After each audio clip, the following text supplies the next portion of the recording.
In a world of seemingly endless podcasts comes what many would call another one.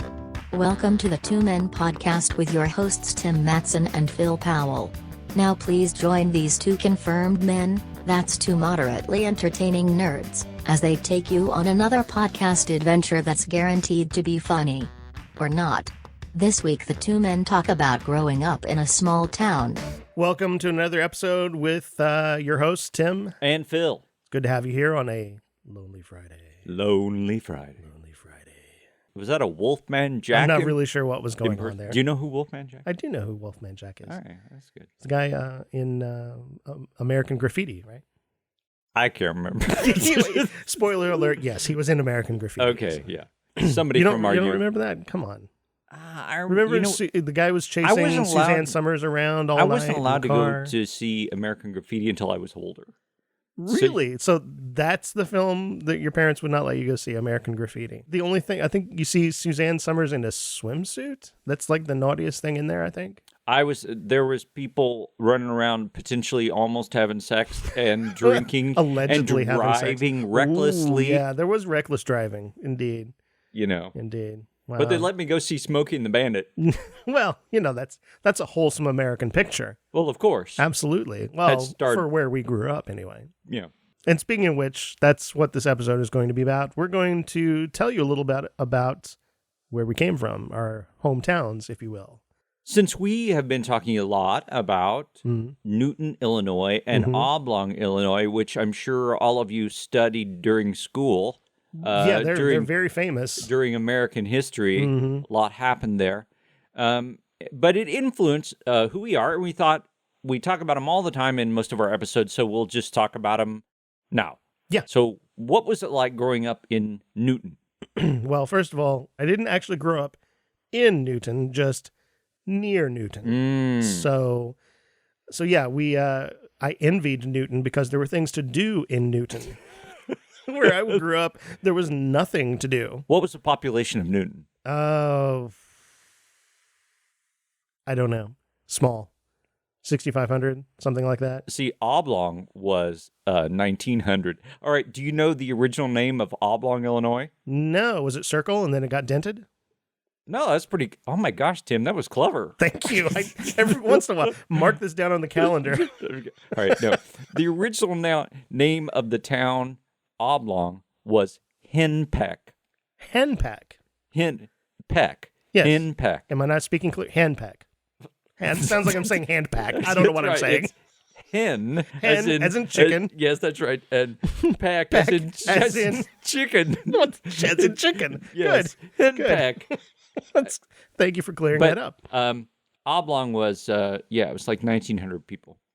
That's small.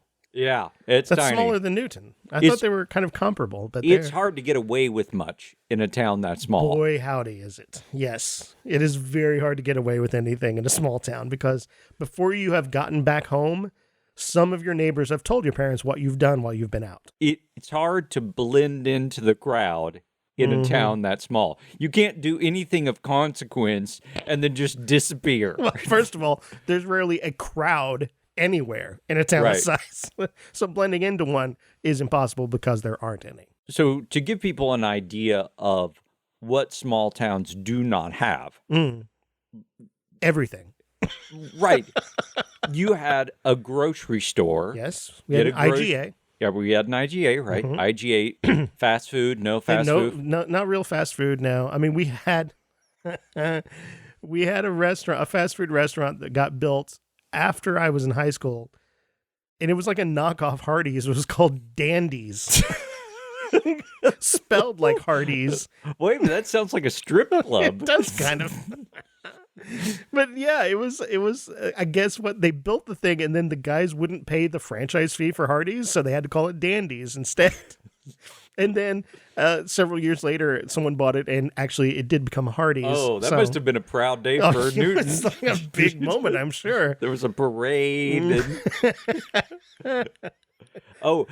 When in the town near me, when they built a burger chef, you would have thought you would have thought that, the president was coming to visit. It was all anybody could talk about. You're talking about Robinson, right? When they built that. Robinson. Yeah, When Robinson built the Burger Chef, that was like, the biggest news. It didn't matter about anything else. Like, well, have you been over to the Burger Chef? Well, we're going to go the first day. Burger Chef, yeah, I understand you can make your burger any way you want. Oh, that's amazing. They have a whole bar out there. It's like you can put as many pickles on your hamburger as you want to. You're kidding me?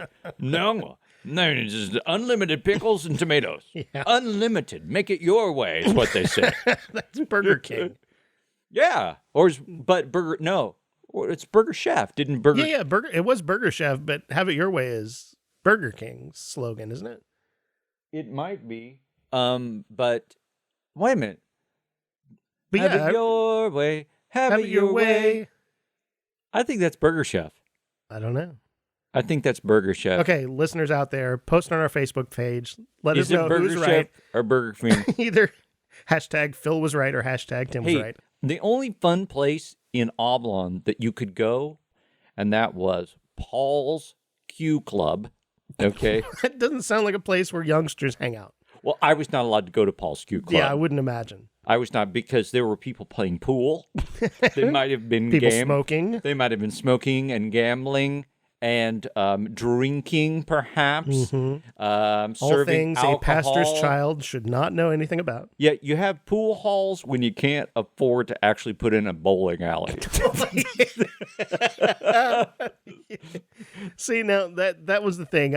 Whenever I felt bad about my hometown not having much to do, I always looked over at Oblong and said, well, at least we're not Oblong. When you live in a town where you can describe everywhere that you would need to go by starting with the phrase, at the four-way stop.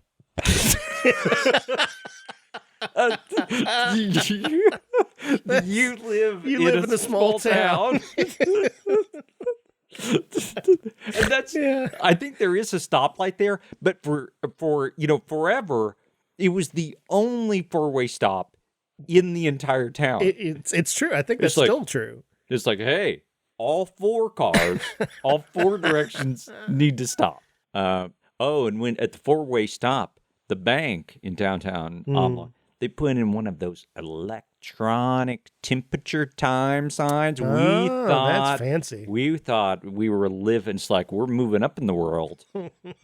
We can walk out there in the winter and tell how cold we are when we're walking to school. Yeah, that's very handy. We had one on the People's State Bank in Newton. Had a little time and temperature display, which was cool. It's where my mom worked. My mom was a bank teller. She worked only on Friday afternoon and evenings. That was her. I think that was actually her getaway moment, because we had a farm, and so my mom worked on the farm with my dad, and we raised crops and everything like that. So every Friday, my mom dressed nice and went and worked in the bank. What kind of experience did you have to have for working at the bank? Oh, I have no idea. I mean, I don't know. Could you count? Yeah, she didn't. She didn't. Yeah, I mean, mom had a high school degree. She didn't finish college, so she didn't have any kind of like advanced degree or anything like that. But she'd worked at the bank. In fact, there's a great picture of my mom in the lobby of the bank. Oh, yeah, that's still working there. Yeah. It's when they put in the first computer at the bank, and mom is there working on it. Wow. Yeah, it was really cool. Yeah, my mom worked at the bank a lot of years. But question. Eventually retired from there. This is a reference to another episode, but did your mom know COBOL? My mom she was actually using punch cards. She was using punch cards. Okay. Yeah, no COBOL. Okay. So you're never going to let that rest, are you? No. All right, so I have a story about this. Was my brother, about injuring my brother. My brother's about 5 years older than me.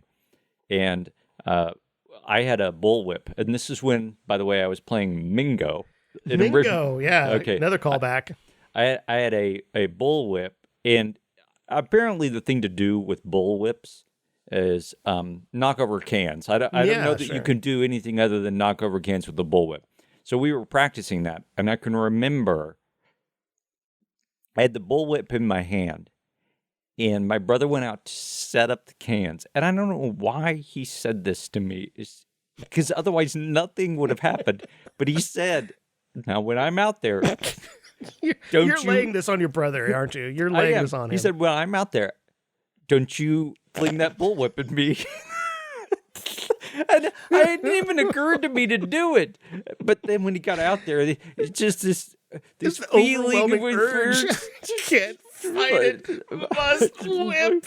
Must. And so I used the bullwhip on my brother. I hit him over the eye, and he chased after me, and I felt the guilt in my soul, and I ran because I was guilty. Yeah. And I ran around the house. I don't know. Also because he was going to pummel you, probably. That's right. I didn't know how long I thought I could keep the running around the house up, but that is a problem. That's the thing. All you got to do is be faster and have more endurance. You can get out of anything. That's true, I suppose. That had not occurred to me, whereas I realized the futility of the circle rather rapidly. It was like, I have no place to flee. I cannot keep this circle up indefinitely. Let's just let it happen. That's fantastic.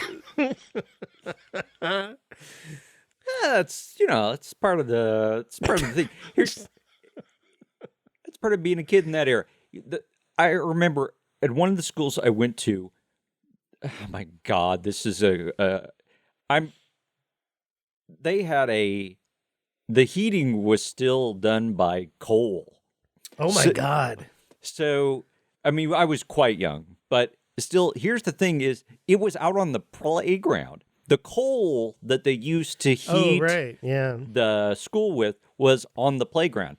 And so at recess, we would play King of the Hill on coal. You talk about you danger. Give me grief about programming in COBOL, and you had a school heated by coal. That's true. Oh, whatever. I don't feel bad now. That's right. But for those of you who have never feared physical injury at recess, those of you who have played on all this safe equipment now.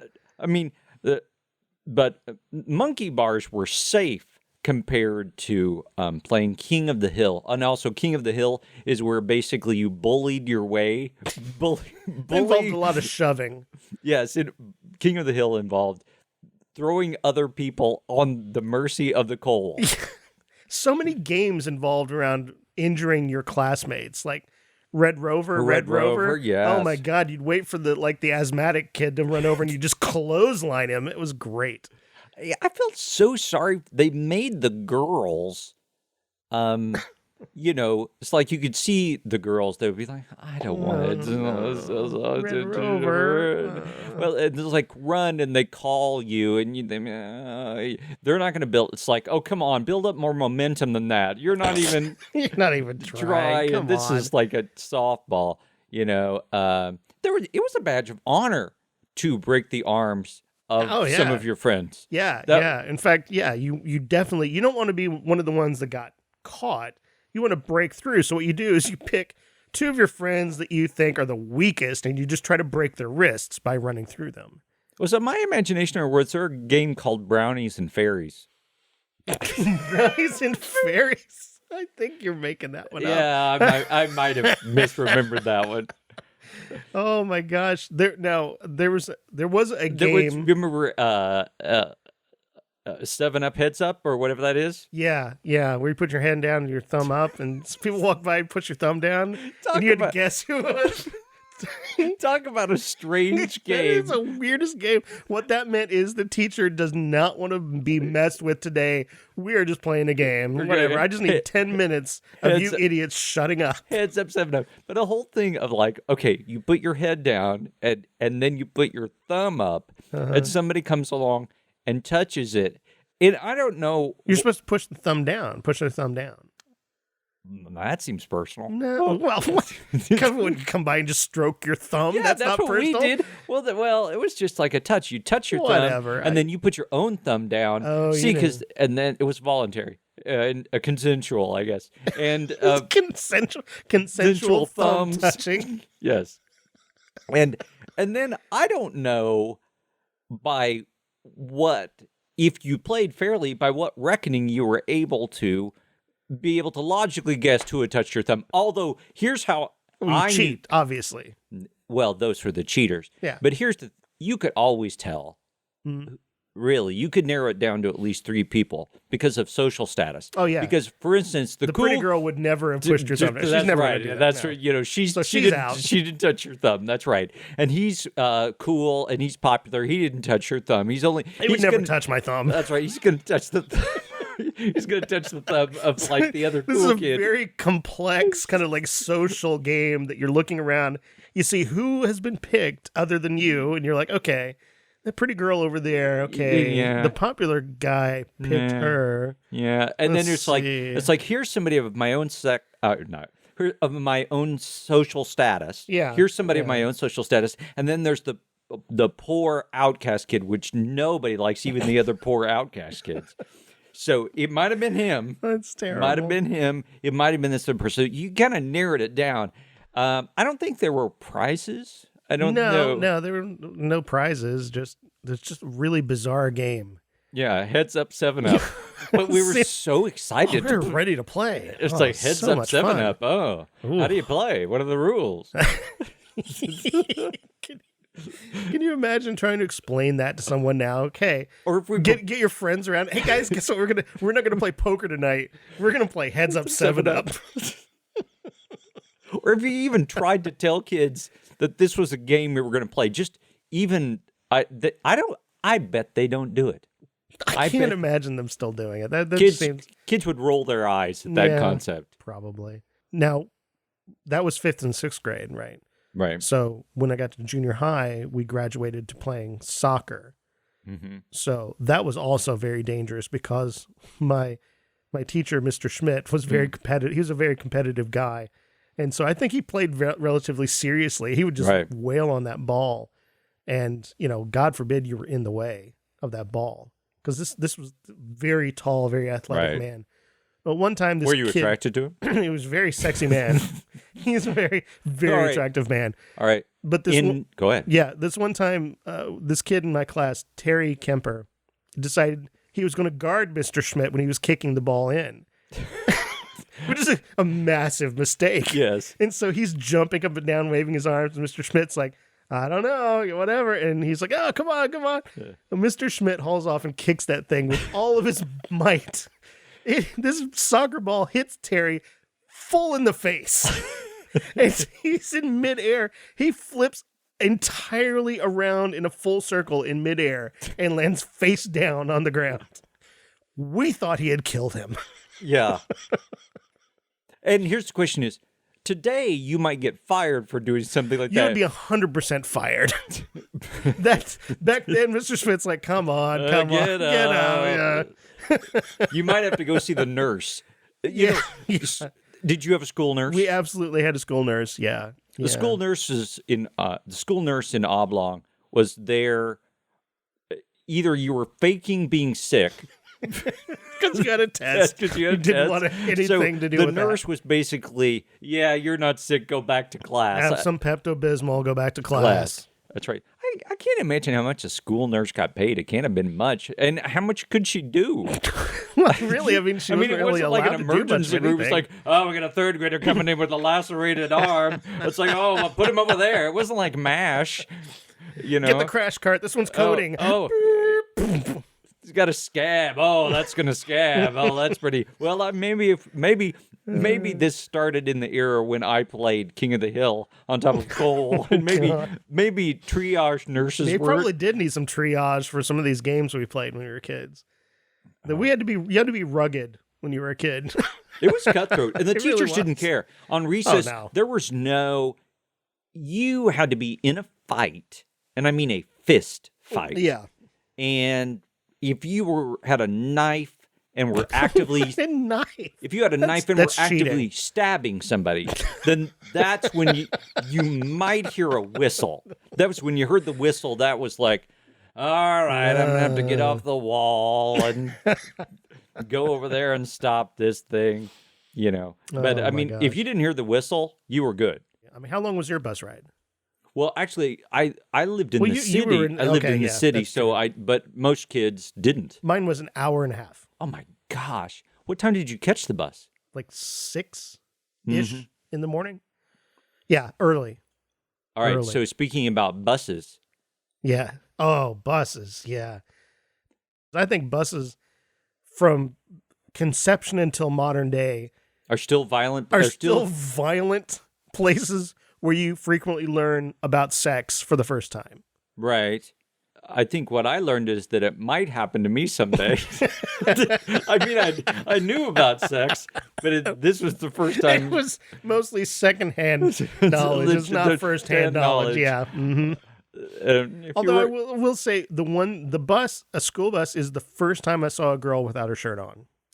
Wow. All right. Yeah, so tell me about this story. And I don't even know if she knows. My friend, a good friend of mine, Debbie Miller. Mm-hmm. We were in band together in high school, and we had to ride school buses to competitions and whatnot. Well, right. And we would change into our band uniforms. Mm-hmm. And some people just went ahead because they were hot. They were wool. I mean, they were really hot. Some of the girls, they only wore a bra underneath. They didn't put a t-shirt on or anything. Right. So when it came time to change, it was time to change. So you got to see some of the girls without their shirt on. So that was the very first time I saw. So was this consensual? Well, yeah, I mean, kind of, yeah. Were you supposed to look away? Well, if you're a true gentleman, yes, you were. But if, you had never seen a pair before and you really wanted to, well, there was your opportunity. Well, that would have made it worth being in band. Yeah, it definitely made band worthwhile. She's a good sport. She knew. So it wasn't any big deal. Oh, well, that's more giving than the girls I was familiar with. Okay, it's that time in the episode where we play Instant Opinion with Tim and Phil. Yeah, this time it's my turn to come up with a list of 10 items in which Phil has to form an instant opinion within 10 seconds. Are you ready, Phil? I am ready. All right. Tricycles. I love them because they're easy to get around on. There are a lot of prestige in riding a tricycle. The downsides to tricycles are if you have a flat tire, you're out of luck. No spare. Baseball. I love baseball because you get to run around bases and because it involves getting to second base, which is a total pro. And the negative is it's sweaty. Babies. I love them because they crawl around and they're relatively naive. Downside to babies, easily lost. You think that's a rash of lost babies out there? Okay. King Kong. King Kong, he rock and rolls. I love the hair. I love all of that stuff he does with the women on the island. That's the rock star behavior, King Kong. Smashes things too, and Donkey Kong. All right. I'm pretty sure you just described Elvis Presley. Oh, okay. I don't know. Instant opinion. Method actors. I care not for method actors. They are not. I roll my eyes constantly when it comes to method actors. I need another 10 seconds. I'm calling in a vowel and giving myself another 10 seconds. That's a negative. A positive about method actors, they give me lots of exercise being angry. That's an upside. Nice. The game of Monopoly. The game of Monopoly seems capitalistic to me. That's my initial reaction. And I could never seem to get any of the properties other than the really cheap blue ones. I sucked at Monopoly. People beat me all the time. I could never even be the shoe. Oh, that's very sad. Christopher Columbus. He unfortunately... killed a bunch of people. That's really not cool at all. Not cool. Upside is he had 3 ships. Who doesn't like a guy with 3 ships? Nina nice. Pinta Santa Maria. Whoa, very good. Hit. Donuts. Donuts, as I do not eat, I do not care for donuts, but decoratively, donuts, they're a great thing, but they're also really expensive donuts. Jiminy Christmas, it's like $6 for air. President Gerald R. Ford. Gerald R. Ford. I actually met him once, and by met, I mean he walked past me. Oh, that can't be right. Give me another 10 seconds. Negative about Ford is he was like a gimme president. He didn't really actually earn it, so he never had my respect as a third grader. Wow. That's big news there. That's right. Lack of respect from third grade. Yeah. And last but not least, truck nuts. Truck nuts. If I knew what truck nuts were, I'd probably have more of an opinion on them, but I'm going to guess that truck nuts have something to do with the vehicle, in which case they're solid. Downside is they're probably near the flaps, which are muddy. And that has been Instant Opinion with Tim and Phil. Thank you for playing. Greetings. I am Alice, highly paid digital assistant to the two moderately entertaining nerds of the Two Men podcast. Want to let us know what you thought of the show? Have a topic you'd like to hear discussed? Feel like demanding your money back? We'd love to hear from you on 2 out of those 3 questions. Drop us an email at twomencast@gmail.com. In the meantime, please rate us and leave a review on iTunes or your podcast service of choice.